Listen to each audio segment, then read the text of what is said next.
네, 안녕하십니까. 김선생의 서울 이야기를 진행하는 강사 김효입니다. 이번 시간에는 영등포 나루터는 어디일까? 라는 제목으로 말씀을 드려보도록 하겠습니다. 영등포구 할 때 이 영등포라고 하는 것이 포구를 의미한다고 하는 것은 이 한자를 통해서 추정해 볼 수가 있겠는데, 과연 이 지명이 유래가 된 나루터는 어디였는지, 어디인지에 대해서는 정확하게 표지석이 세워져 있지 않아서 한번 확인해 보았습니다. 지금 이 경주 오부도에서 여의도를 둘러싸고 지금의 이 본류가 흐르는 마포 쪽의 본류와는 다르게 이 샛강이 흐르고 있었다는 것을 이 지도에서도 확인해 볼 수가 있고요. 바로 이 샛강이 흐르는 곳에 영등포가 있었다라고 하는 것을 이 지도에서 설명해 주고 있고요. 방학꽃이 또 그 동쪽에 있었다는 것을 알 수가 있습니다. 현재의 양말산이 자리에 있는 국회의사당 방향으로 이 지금 인천 간로가 놓였었고 그 옆에 영등포가 있었다라고 이 지도에서는 설명을 해주고 있습니다. 영등포의 유래를 보게 되면 1765년에 경기도 금천현 하북면 방학꽃리로서 역사 기록에 나오기 시작하는데, 이 방학꽃리와 더불어 함께 쓰여지고 있는 게 이 마포리라고 하는 점을 주목을 일단 해 두셔야 될 것 같습니다. 그 다음에 이제 하북면 영등포리로 이렇게 호총수에서 처음 나타난 이래로 영등포라고 하는 것이 쭉 지금까지 쓰여져 오고 있다라는 것을 이 유래에서 확인해 볼 수가 있겠습니다. 즉 어느 순간부터 이 포구라고 하는 것 자체가 하나의 지명으로 이렇게 이루어지기 시작했다라고 볼 수가 있겠는데요.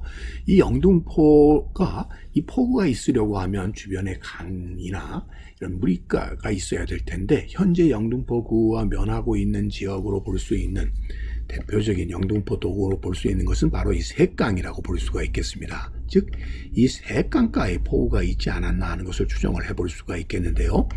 지금 뭐 영등포역이라든지 영등포구, 영등포동 이런 지명들이 다 이 포구로부터 명칭으로부터 나오지 않았을까, 이어져 왔다라고 볼 수가 있는 것이죠.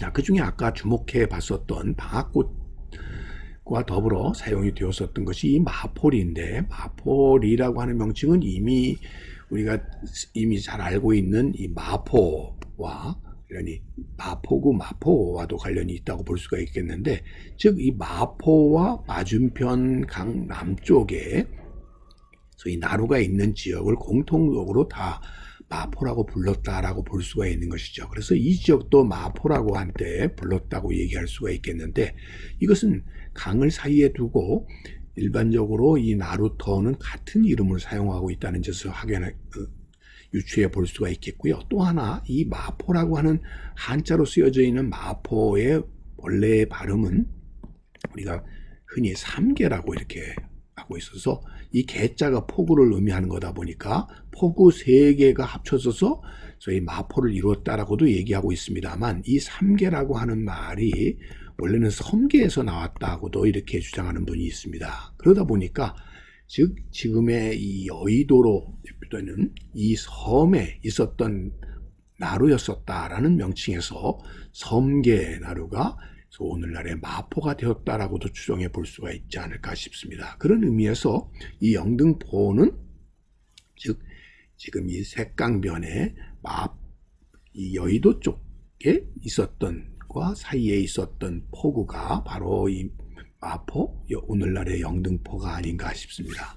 지금 이 사진을 통해서 보면 이를 추정해 보기가 쉬운데요. 현재 이쪽이 오늘날의 마포가 되겠고요. 마포 나루에서 배를 타고 건넌 사람들이 이 지금 여의도의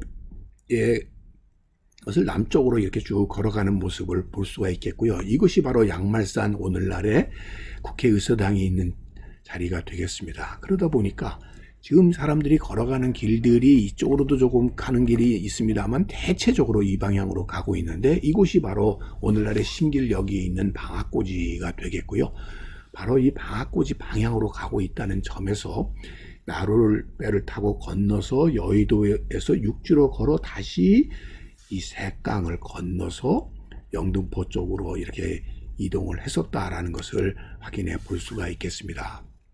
그런 의미에서 지금 여러분들 지도에서 보게 되면 지하철 5호선이 이 하저 터널로 지나가고 있는, 그래서 신길역으로 도착하고 여의도로 가고 있는 이곳에 현재 이렇게 사람들이 건너 다닐 수 있는 나루터가, 색강나루가 이렇게 있는데, 바로 이 색강나루가 놓여지는 이 지역이 방학고지에 해당이 되게 되고요. 또 하나 들을 수 있는 것이 바로 이 색강이 쭉 흘러가다가 양말산인 국회의사당 쪽으로 지금 여의 2교가 이쪽으로 놓여지고 있는데, 바로 그 사이에 이쯤에 아무래도 이곳에 영등포가 있지 않았을까, 영등나루가 있지 않았을까, 이렇게 추정을 해볼 수가 있는 것이죠. 영등포의 옛 상황들을 그려놓은 그림들을 보더라도 지금 이 마포 쪽에서부터 이렇게 쭉 걸어서 육로로 건너서 색강을 피해서, 색강에 있는 이런 물구덩이를 피해서도 이렇게 갈 수가 있고, 안 그런 경우는 여기서 보시는 것처럼 나루를 이용해서 짧은 구간이지만 건너갈 수도 있었다라고 하는 것을 우리가 확인해 볼 수가 있겠습니다. 그런 의미에서 지금 영등포리라고 하는 것이, 그리고 여기 당산 지역이 되겠는데요. 이 지역에 있었던 바로 이 걸어서 육로로 건너와서 색강을 건넜던 여기가 바로 이 영등나루가 아니었을까 싶습니다. 지금 이곳이 다시 확대를 해보게 되면 방학고지가 있는 지금의 신길역 지역이 되겠고요. 이 신길역 지역에서는 지금 색강에 있는 포구를 이렇게 건너왔었다라는 것을 이 지도에서 확인해 볼 수가 있겠고, 또 하나로 들을 수 있는 것이 바로 이 영등포가 되겠는데, 이쪽 지역으로 이렇게 건너왔었던, 지금은 이렇게 쉽게 건널 수 있지만 일부 이렇게 지금 물길이 남아있는 이런 지역에서는 나룻배를 이용해서 건넜을 것으로 추정되는 바로 요 길 지역이 지금의 영등포의 기원이 되는 영등나루가 아니었을까라고 다시 한번 확인해 볼 수가 있는 것이죠. 다시 다른 지도에서 보게 되면 오늘날의 영등포리가 있는 바로 요 지역에 해당이 된다라고 볼 수가 있겠고요. 여기가 양말산에 해당이 된다라고 하는 것을 추정해 본다고 하면 더욱 그 영등포 나루의 위치를 우리가 더욱 추정해 볼 수가 있겠습니다. 이렇게 방학고지든 영등포구든 이런 나루터가 있었던 지역에 이 색강 주변에 제방이 쌓여지게 되었다는 점이 이 지도에서 확인해 볼 수가 있겠습니다. 일제강점기에 제방이 쌓여지기 시작하면서 결국 이제 나루터 자체가 물길이 끊어질 수밖에 없고, 결국 이 도로 자체가 더 이상 운영이 되지 않은 상황에서 새로 놓인 이런 기찻길이 중요한 영등포와 강북을 연결하는 중요한 루트로서, 교통로로서 자리를 잡게 되었다라는 것을 이렇게 확인해 볼 수가 있겠습니다. 자, 이 사진을 보게 되면 이것은 1945년 해방 이후의 사진으로 추정을 할 수가 있겠는데, 그럴 수 있는 것은 바로 이 철교가 3개밖에 없다는 것이죠. 이 마지막 철교인 1944년도에 건설이 된 거니까요. 그 이후의 사진이 되겠는데, 지금보다는 이 색강의 강폭이 굉장히 넓었었다라는 것을 알 수가 있겠고요. 만초천이 유입이 되게 되는 곳에 대단히 마포, 용산 지역과 여의도 사이의 강폭이 대단히 넓은 지역을 이루어내고 있었다는 것을 알 수가 있겠고요.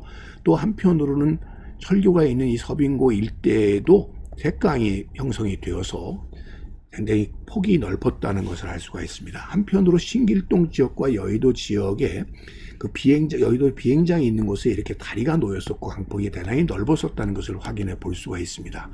자, 그러던 것이 1969년도에 윤중제 공사가 이루어지게 되면서 이 색강이 강폭이 훨씬 좁아지게 되고, 이 본강에 해당되는 이 마포강 쪽이 더 확장이 되게 되어서, 자, 이런 모습을 갖추게 되었다라고 보시면 되겠습니다. 그래서 거의 지금의 경우는 색강이라고 하는 것은 지금 63 빌딩이 있는 쪽을 보면 강폭이 대폭 줄어들게 되어서 실제로서 이 색강 자체가 흐른다기보다는 고여있는 형태를 이루게 되었고요. 그곳을 주변으로 해서 색강 밑으로 올림픽대로와 노들나루길들이 쭉 이어졌고, 노들로가 이어지는 도로로 이렇게 사용되는 곳이 이 제방이 되게 되었고, 더 이상 이곳이 나루로서의 기능을 상실하게 되었다라고 보시면 되겠습니다. 지금 사진에서 보이고 있는 것이 여의도 쪽을 바라보고 신길동 쪽에서 찍은 색강나루의 모습이 되겠고, 그 밑으로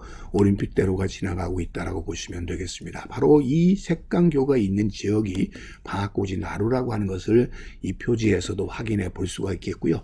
그 밑으로는 색강 생태공원이 이렇게 자리를 잡고 있습니다. 한편으로 이 하방앗고지라고 하는 이 지도에서 보시는 것처럼 상방앗고지, 하방앗고지라고 해서 하방앗고지에 해당되는, 즉 한 지역으로 다 이 방앗고지를 중심으로 해서 나루 형성이 되어 있는데, 아랫방앗고지에 해당되는 곳이 바로 이 영등포가 아니었을까 싶습니다. 그래서 지금 동그라미 표시를 해놓은 아랫방앗 나루가 영등포로서 여의도 색강만을 건너 다니는 소규모 나루터였었고, 현재는 이렇게 제방이 쌓여지면서 그 흔적 자체를 잃어버리게 되었다라고 이렇게 추정해 볼 수가 있는 것이죠. 오늘날 이 여의 2교를 거쳐서 지금 국회의사당과 서강대교 방향으로 가는 도로의 모습이 되겠고요.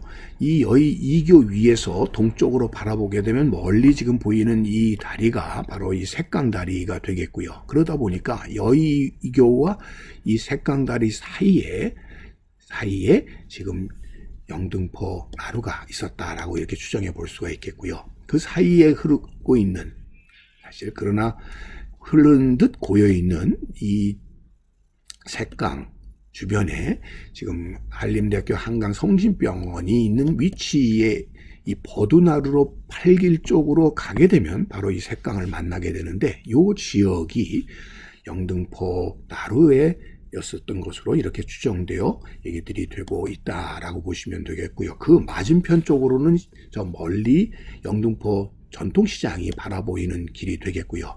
자, 오른편으로는 상산전이 있고 바로 이것이 영등포 전통시장이 되겠는데요. 그런 의미에서 이 길이 영동 나루로부터 이어져 오는 옛 길의 흔적이라고 이렇게 추정해 볼 수가 있는 것이죠. 자, 그래서 그런 면에서 사실 오늘날은 이 영등포 나루 자체가 그 기능 자체를 하저터널이든 다리든 새로운 전철이든 도로 등에 의해서 그 기능이 넘어감에 따라서 이제 나루의 존재 자체 우리는 기억할 필요가 없게 되었지만, 사실 이 지명 속에 남아있는 영등포 포구라고 하는 이 포구라고 하는 의미를 찾아본다는 의미에서 영등포 나루의 흔적을 한 번쯤 우리가 되새겨볼 필요가 있지 않나 싶어서 이 시간에 영등포 나루를 한번 추적해 보았습니다. 이제까지 얘기는 국밭을 가꾸는 김 선생이 말씀드렸습니다.